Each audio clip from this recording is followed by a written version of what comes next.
Season 10 of the Producer Podcast is back as our countdown to episode 100 later this fall continues. To kick off the second half of our milestone 10th season, I'm sitting down with producer Justin Tolley to talk about his journey in filmmaking, as well as the ever important line producer position. What does the line producer do, and how does he interface with the other producers and crew on the project? To find out, let's get started.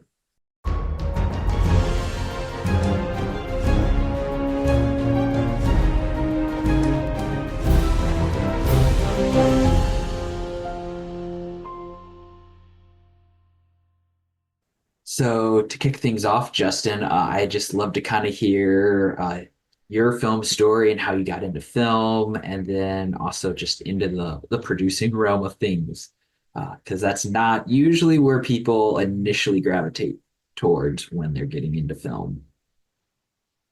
I have, four brothers and like four sisters. And so Hmm. I was the youngest for like 15 years. And I was more of the, like my older brothers will say that I was the less serious of us, like Okay. just kind of head in the clouds, daydreaming, didn't really grasp the importance of school, Hmm. during that time. And my brother, like when I graduated high school, I knew I wanted to do film, Yeah. but I didn't feel like I could just come out and be like, "Hey guys, I'm going to go make movies." No one would take me seriously.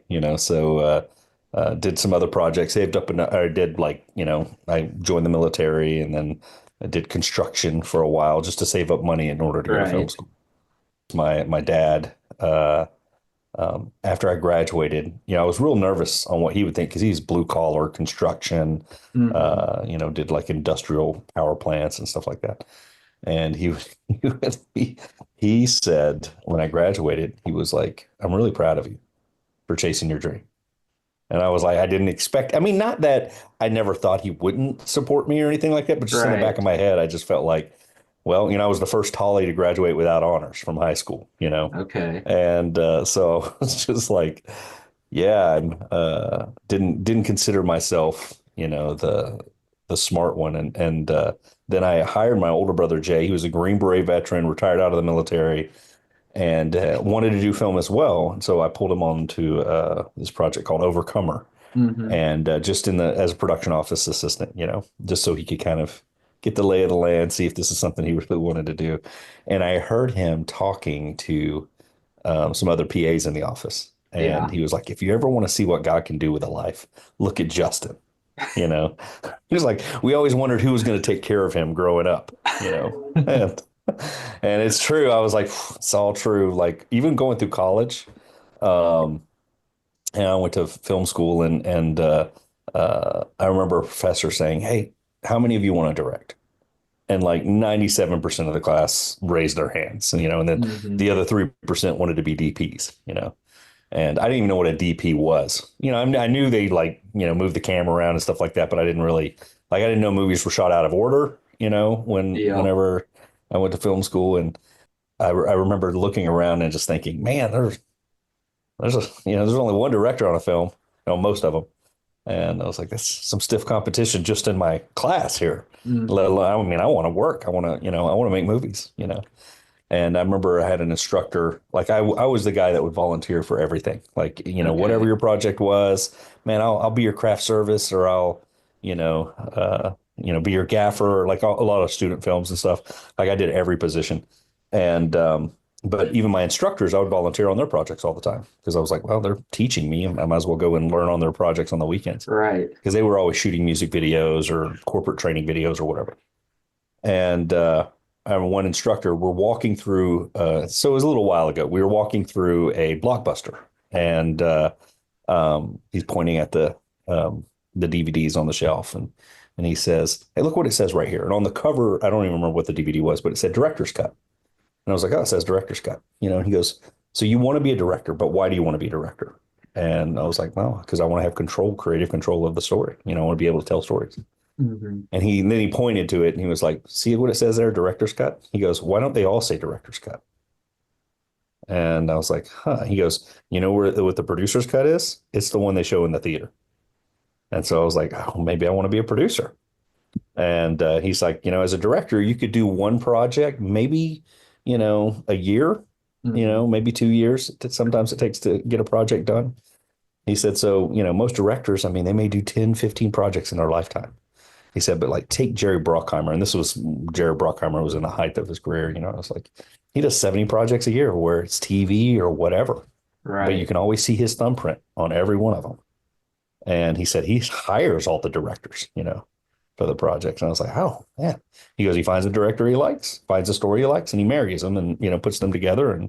Hmm. And so, so I was like, maybe I want to be a producer. And then I look and I'm like, man, there's like 8 producers on every project. Yeah. There's a great chance of me getting a job. So I jumped back and forth between the production office and on set, like the AD department. Hmm. When I actually started getting paid for work, I was jumping back and forth between those two.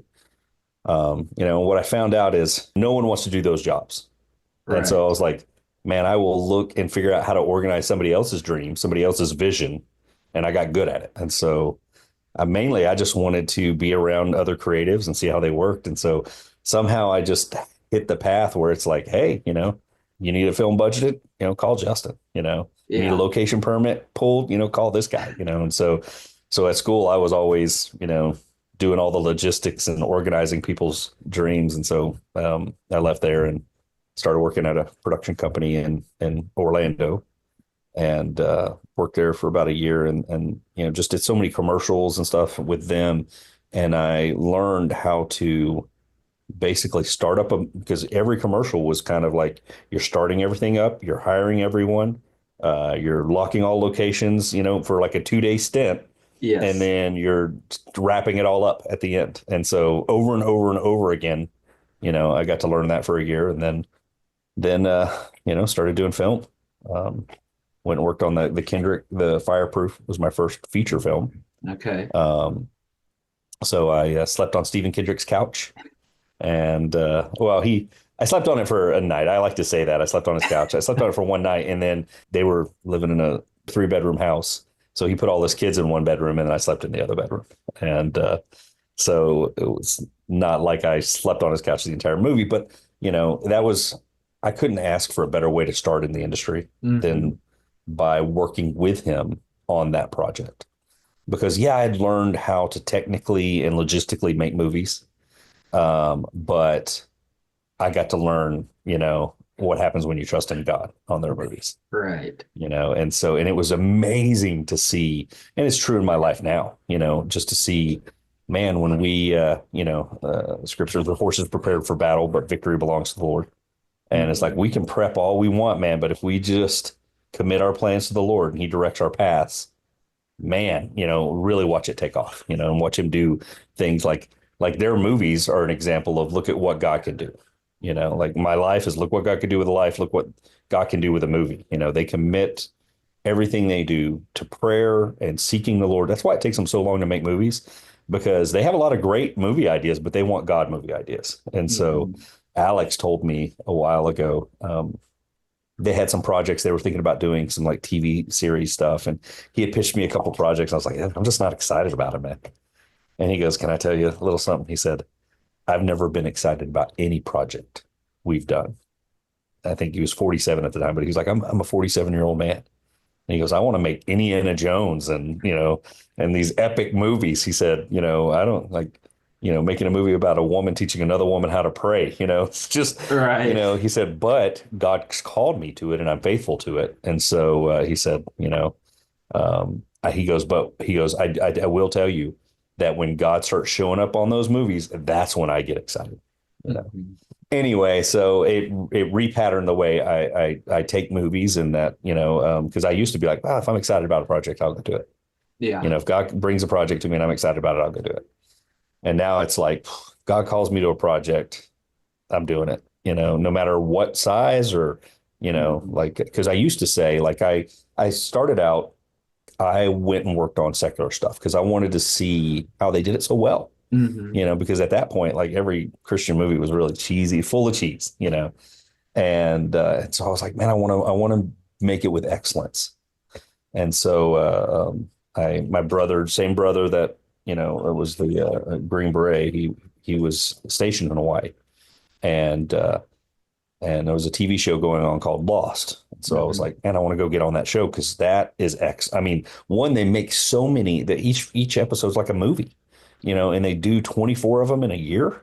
That's what I want to learn. How do they do that? Yeah. And it's it's so professional. And so I was like, hey, can I come sleep on your couch? And try to get on the show.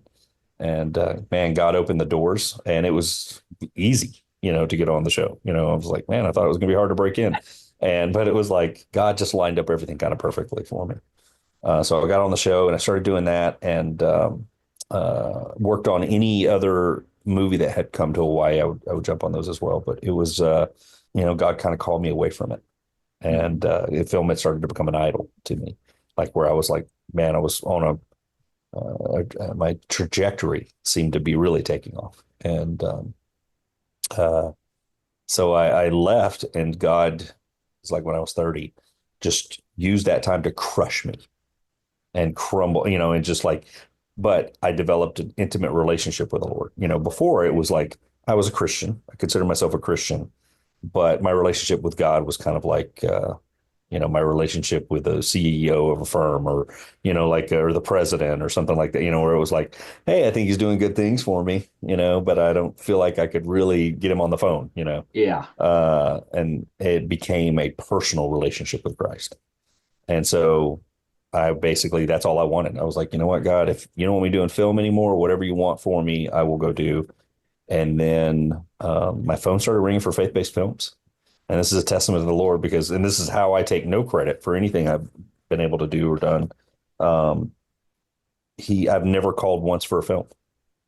Like I went and worked on this Christian film that called me, and as it was wrapping up, I got a call for another one that was starting in a month. So then I Mhm. went to work on that one, and so it was like I was just faithful and walking,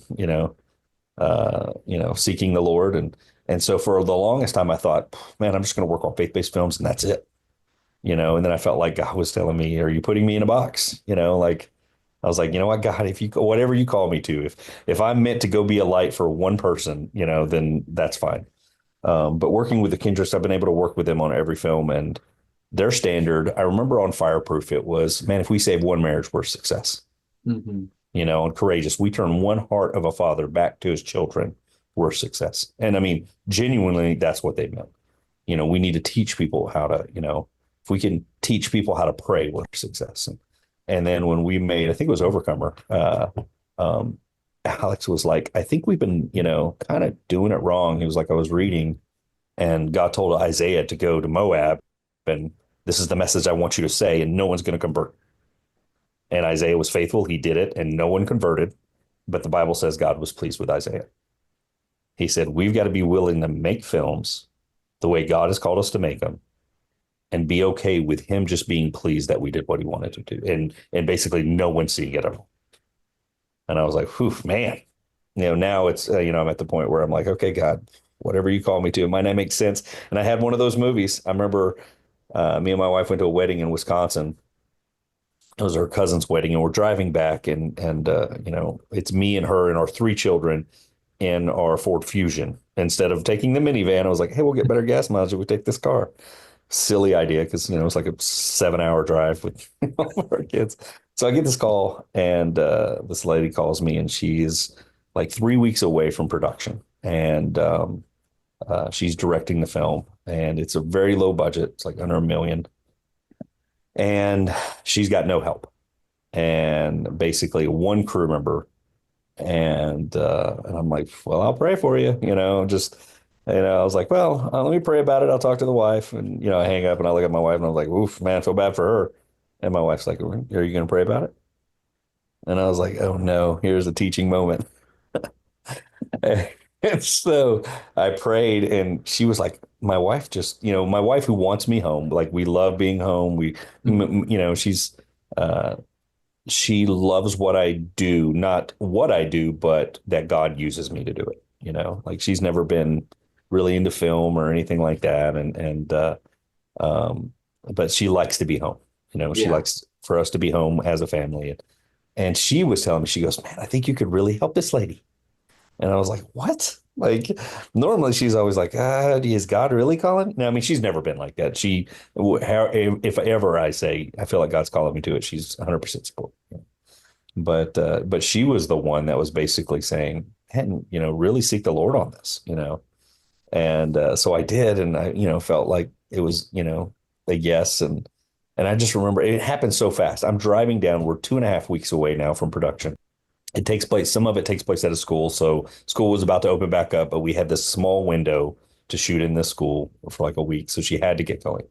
So I'm just driving, just thinking, did I miss you, Lord? Are we sure that you like as I'm driving down to this movie? I'm like, because it's so, it was like I think it was a 15-day shoot is what we were planning for. Okay. And with 2 weeks of prep, I'm just like, I've never prepped one. It was 2.5 weeks by that time. But I'm just like crying out to the Lord, like, I don't know why I'm going, because it's not overtly faith-based. It's family friendly, Hmm. and I'm like, normally I've just, I'm okay. I'm trusting you. And I felt like the Holy Spirit just kind of dropped in my heart, where it was like, do you think that when Saul of Tarsus was murdering Christians, that there was any panic in heaven? And I was like, no, I'm just making a movie, And so I went down there. But that movie was a testament to God answering prayer because I was crying out to the Lord. And I remember calling the executive producers and her, and I was like, listen, it's not overly faith based. And normally I stick with those. And I was like, but if, like Chick-fil-A, they don't sell Bibles, they sell chicken sandwiches, Hmm. but they do it in a God honoring way. And I was like, so if you can allow me to make this movie in a God honoring way, then I'll come and do it. And they were like, that's what we want. So I was like, okay, great. I want to treat the crew well. I want to, pour into them, and I want to do devotions, at call time, So if you meet those things, then I'll come into your film. And so we did. And I remember our DP friend of mine came on the project, and we shot it in Nashville. And the first day we're on set, he just looks at me. He was like, how did we get this crew? These are the it guys in Nashville. And there are 4 other films shooting right now. And all of them are like this closest one to us is 3 times our budget. So how did we get these guys? And I was like, dude, I didn't even know these guys. And man, that's the Lord, because I prayed over everyone. And we ended up finishing a day early. And Oh, most days wow. we were camera wrapped at 8 hours, And I just remember thinking, man, this is crazy. Like just everything seemed it was probably one of the smoothest shoots I've ever had. But I will say that all through prep, there wasn't a day where I probably wasn't on my knees for like an hour, just saying, God, this is what we need from you, And so that movie could have just been me going to work on it to watch my trust in the Lord grow. Like as I'm, driving away, just thinking, man, it's not like it really pushed the gospel or anything like that, but God, you were faithful, and then you blessed me, and through this process. And anyway, that's my rambling. That's cool. And yeah, just hearing how you got started. Do you ever nowadays kind of go back into the secular world, or are you Well, I mainly mean, that just one was, faith you know, faith based? that one was at post 2020. Okay. And so I mean, now they would say, oh, it was a prodigal son type story, and it's like Uh-huh. very loosely, like the Yeah. girl had a magic microphone that she sings into, like how real can like Hmm. so I mean, I will do whatever God calls me to do.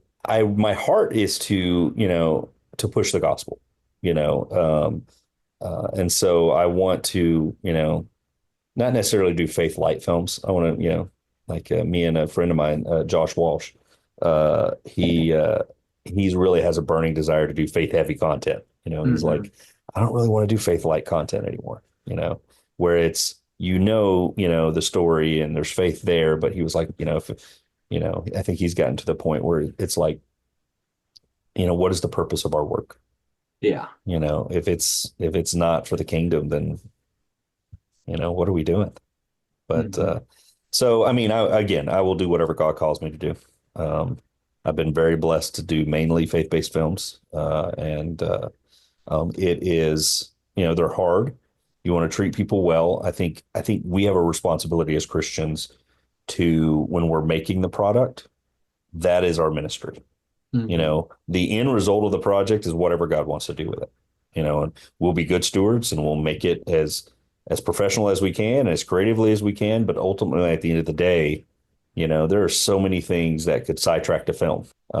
You could have the best script, the best, crew, the best editor, the best marketing.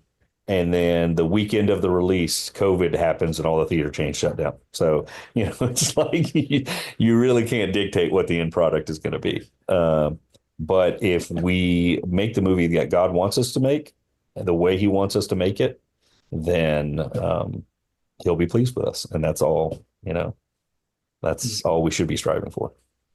For sure.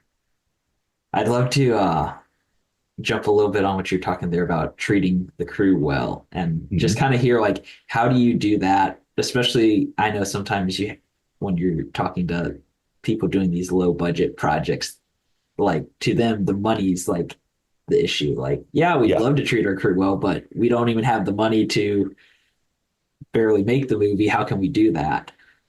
So it comes in different forms. Like treating the crew well is being a good communicator, not wasting their time, being prepared for what you're going to be doing that day, and set expectations. So like I've done some really low budget things like that movie. Man, every one of those crew members came back to me and they were like, "Man, this was such a great experience. If you ever do another film, please call us." And it's probably the least they've been paid over their career, but genuinely you have to look because like not every answer is going to be a yes. Like when someone comes to me and is like, I need this, and I'm like, man, how do we make that happen? I understand you need it and I'm listening to you, but I don't think I can afford it. What are some other options? And it makes that person, it not makes them feel, but they become more invested in the project because you're actually doing something together. We did this project called The Promised Land this last year, and it was a TV series. And we had less money than The Chosen did, season one, and so this is basically, if it's a biblical series about Moses taking the Israelites through the desert, like after all the really awesome things happen, the plagues and the parting of the Red Sea, it's on the other side of the Red Sea. We pick the story up from there. And so it's, they do get the 10 Commandments and stuff, but it's just a lot of murmuring and complaining but it's a comedy, and so it's shot in a docu-series type of style with, it's kind of like the Parks and Recreation or The Office, it's shot in that style. So you have talking head interviews and stuff like that. So there's some funny stuff that happens, but the director who directed it, he's the second AD on The Chosen, and he's been there since season one. And I was just telling him, I was like, dude, on the first season of The Chosen, we had more money, less actors, and less extras. Like you're asking for 50 to 60 extras a day. The Chosen, the most extras we ever had in the first 4 episodes anyway of season one, the most extras we ever had were 49 on a day, 49 extras. Like you're averaging 60. You got a couple days where 200 and 300 that you're asking for, and we have less money. And The Chosen was 2018, 2019, all before COVID, all before inflation, and they had more money than we have. So I was like. So it was tough and an exhausting show in certain aspects, but you just try to, again, set up expectations and say, hey, listen, remember season one of The Chosen, like, because some of the crew came from The Chosen, but it was like, remember season one of The Chosen. Well, this is kind of, remember, what if we had less money when we did that? That's what this is. So most of them come in with different expectations, and so it's just you just have to basically say, hey, today is going to be rough. We circle it on the calendar. This is going to be our problem day. And when you set stuff like that up, I think the crew knows. And plus, you're always looking for ways to treat the crew well, And so a little bit of money saved here, it's like, okay, how can we bless the crew with it? Right. And so if you go in thinking like that, you a lot of times get people's best, because the crew now are prepared. They trust you to do what you say you're going to do. And so they're willing to give it their all. So like on a lot of films that even have money, I've seen where the plans change just because someone's not feeling it, so no good reason to change the plan. But, creatives sometimes are like, oh, well, let's do this instead. Well, if that happens repetitively, I mean, there's always great happy accidents on a film where it's like, oh, hey, actually, this is better. But when you're just doing it because it's something new to you, and now you're like, oh, this is better because it's new, your crew will start one getting exhausted, feeling like they can't deliver, and so their morale starts taking a hit and going down. They will feel like they're not good enough, so their attitudes will start to turn sour. Um, and it's hard to come back from that because now you've broken the trust of this is the plan. We're going to set you up for success. So treating the people well is setting them up for success, and then just recognizing all the things they're doing for you. Like just even small stuff. Like we do, blow pop awards. Where like we'll give a blow pop award, to somebody, and then that person gets to nominate who gets the blow pop award the next day. And so sometimes it's given to someone that what man, this guy's a great attitude, and then sometimes it's given to somebody that's hurt. They're like, man, we need to honor this guy. He needs a win. Yeah, so I think that those are ways that you can honor a crew on a low budget film. Really well, and you should do it on every film. You should do it when you have a lot of money. When you have a lot of money, it's like, hey, we can make this thing even better. Yeah. There are definitely different expectations on different size levels of film. When you break past a certain tier, it's like, all right, we're going from 6 to 10, but the movie's only changing $2 million worth just because Right. everyone's rates go up. The expectations are now, this is what we're getting paid, which Yes. you should treat people well. The Bible says a labor is worthy of his wages. So we try to give them the best we can going into it. And then we just set it up. Hey, this is what I have. I don't try to play any games when it comes to rates or anything like that. I'm like, Mhm. this is what I've got. This is what I can afford to give you. And this is how much money I have for you to work with. And sometimes crew will come back and be like, hey, I need more. But I've also had crew come back and say, hey, I won't need that. Our department's going to need help. So when you get the crew to buy in, they'll start helping each other because they want to see a better movie made. So then I'd be curious to hear your thoughts because as I've talked to some producers, they've also brought up how like when you do get to those higher budgets, sometimes you just start seeing the waste of Yeah. of money. Like how do you when you get to those bigger numbers avoid just wasting money because you have it? You just have to be diligent in tracking, where things are going, and it's like I've been on a project where it was like, oh, we want this better camera. And I'm like, okay, well, why? Why do we want this better camera? Oh, it's better in low light. Oh, okay, so we need less lights? Well, no, we still need the same amount of lights, and it's like, all right, what's the diminishing return we're getting back here? And I mean, you're just having those on. Yeah, I want to try something cool and something better, and I want to make every movie better.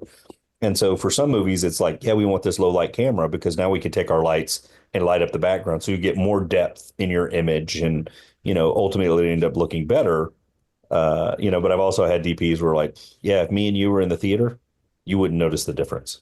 And I'm Mhm. like, yeah, then we don't need to spend that money, do we?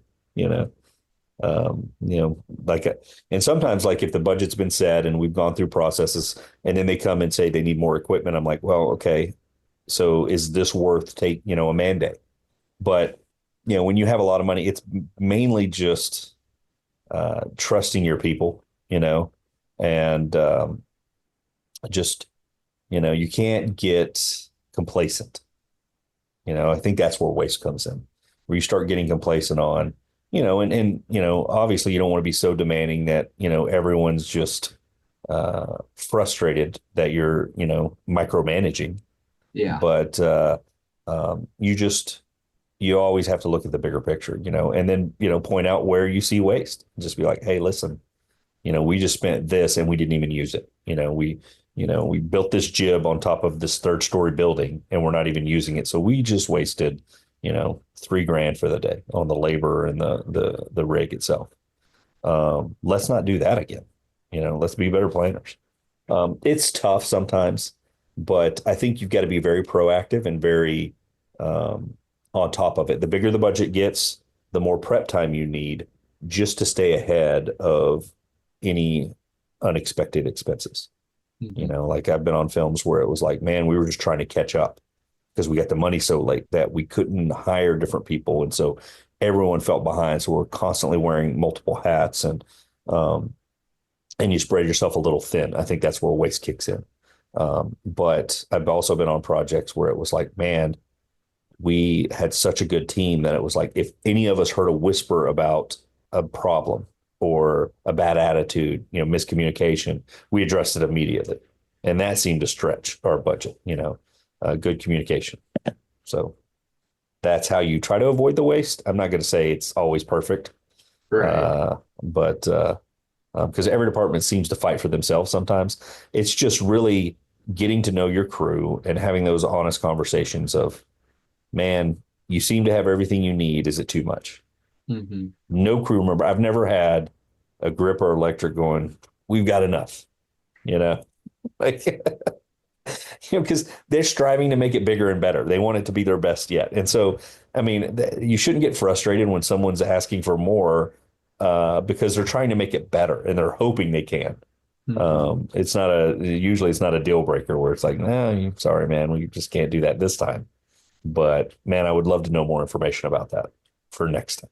So then I'd love to hear a little bit because as a producer, like you mentioned, there's sometimes, 8 to 10 producers on a project, all doing different things. So like how did you figure out where in all the different types of producers there are, like this is what you're good at?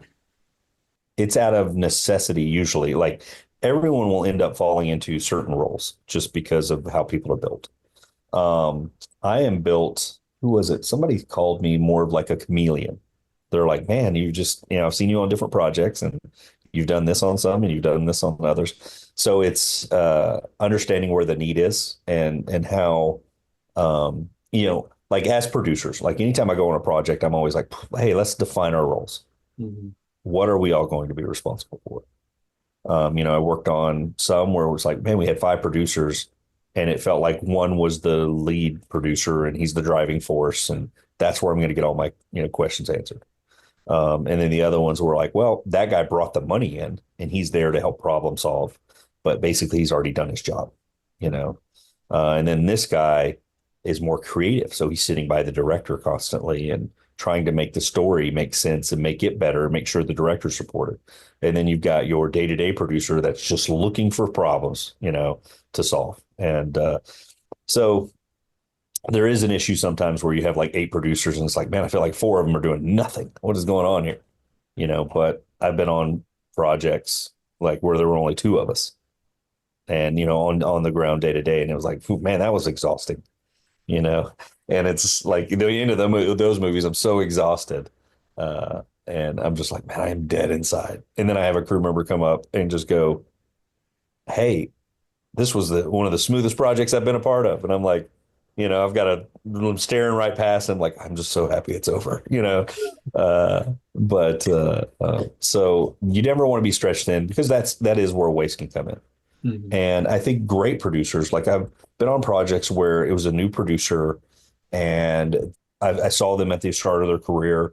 They're young, they're excited, they're working in different departments, they have a great humble attitude, and then they step into a producer role for the first time, and it's like all the worst characteristics come out, where it's like they want to be recognized as a producer, and it's just any pride, and I have pride in my life too, so I'm not immune to it, but um, pride is very unattractive, Mhm. and no one really wants to be around it. It's like if you've ever met a prideful person, it's just like ugh, um, and I felt so sad because this kid was a humble kid, and I was so excited it's getting a shot, and then it just seems like one they were so insecure about stepping into the role that they never um, asked for consultation. They never asked for advice or help or they just would ramrod this decision through, and it just seemed to always be the worst decision.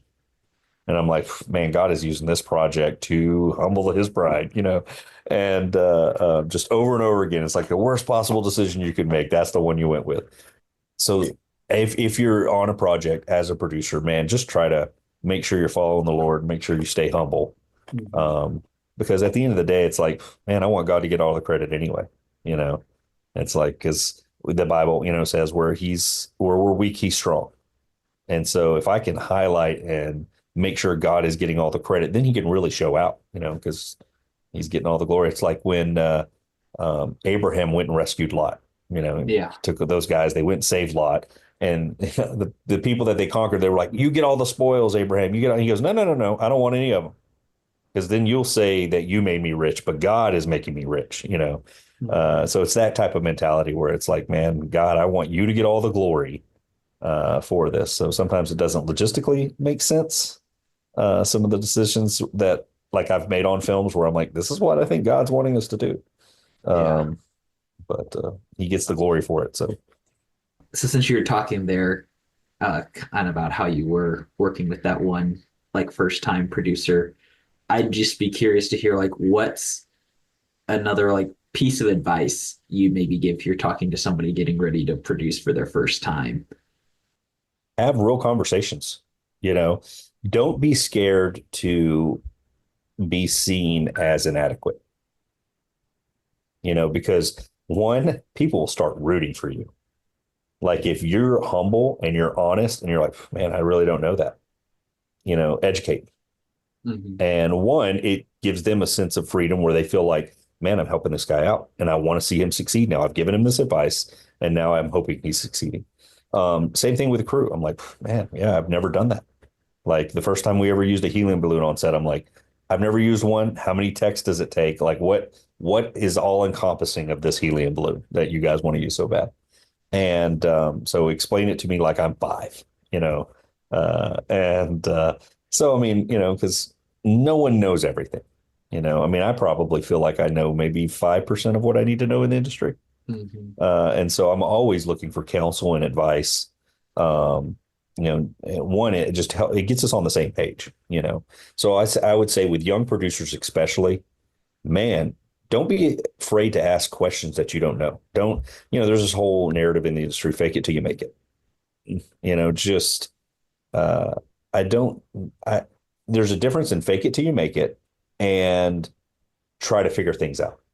There's a difference because like sometimes when I'm hiring a young guy, and if it's a lower budget project, man, I don't have the bandwidth to teach you how to do your job. So I Right. need you to be a little proactive. And so I've had people that I pull it into accounting and I'm like, hey man, you know, I need you to help me figure out payroll. This was on like very early, low budget stuff. And so the guy's calling the IRS, he's calling CPAs and he's, trying to figure it out himself.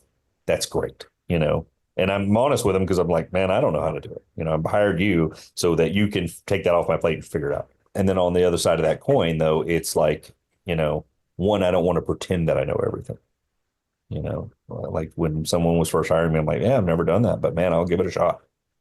Right. And so I think young producers starting out, it's one, man, seek advice, seek counsel, get a good prayer support, and have a mediator. Like have an established way. Hey, if there's disagreements, how are we going to fix it?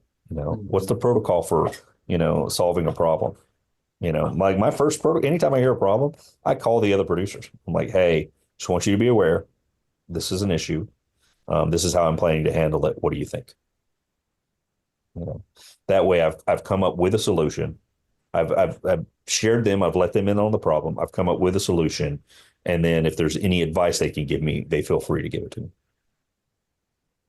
I wanted to look a little bit here then, because I know you've done a fair amount of line producing Mhm. on projects, and look a little bit specifically like at that role in the producing field. Maybe just starting from like the 30,000 foot view, like what does a line producer do and how does that differ from some of your other producer roles? So line producer, you are, in charge of all the logistics, like usually you create the budget. You're in charge of um, making sure you stay on task, on budget, making sure the project's done. You hire the crew.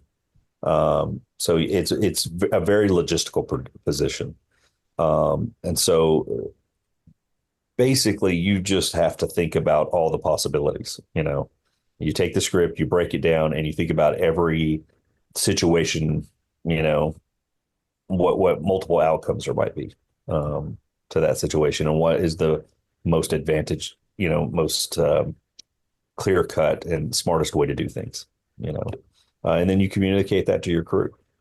You let them know the expectations, and then you just kind of monitor it. Like I try to talk to the crew, every crew member, every department head, definitely every day, checking in with them, even if it's like, the set dressers are, ahead of us. I'll go ask the art director, hey, how are we doing on, how's that looking? So usually throughout the project, if I've done prep well throughout the project, I'm more walking around as support.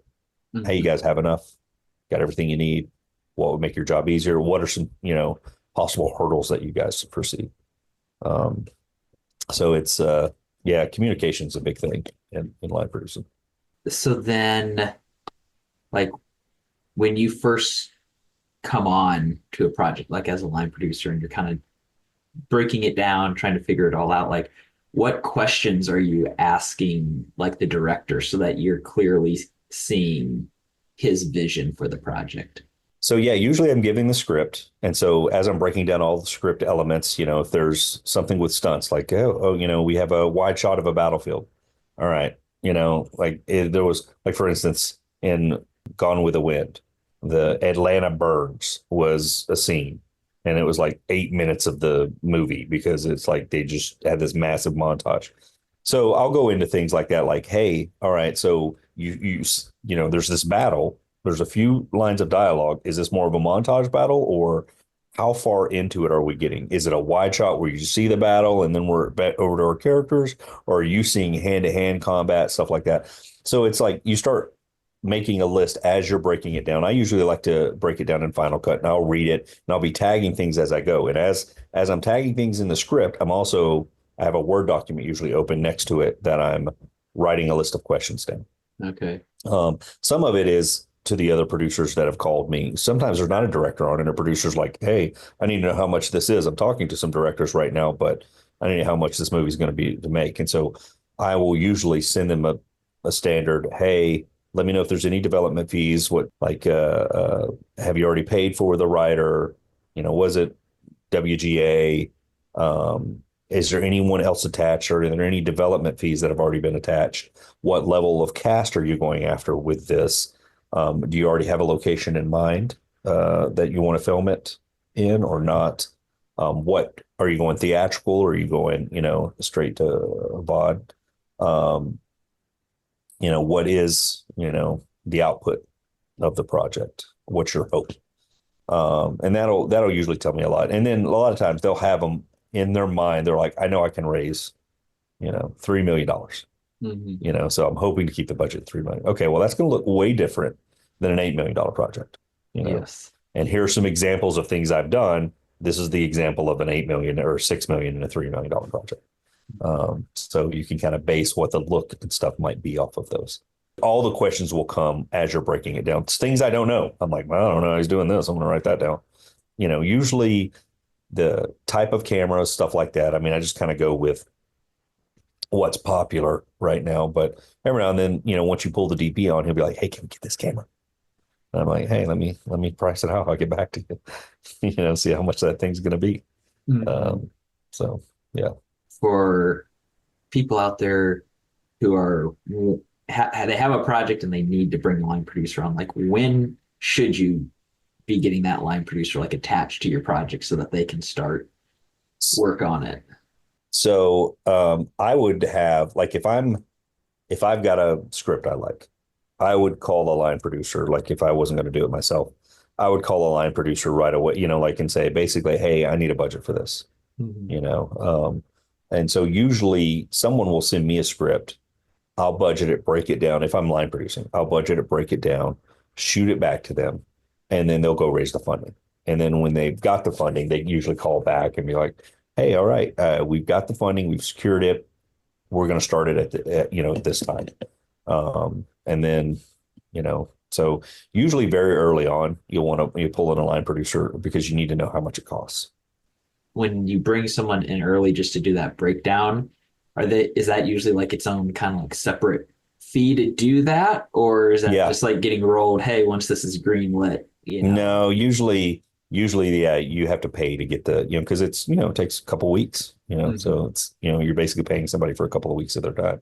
Okay. Just like you would like if you go to a visual effects artist to do a pitch deck or something like that, and you're, Mhm. trying to get these elements for that, you're paying them for their time for that. Right. Makes sense. But you usually roll all those into the development fee. Okay.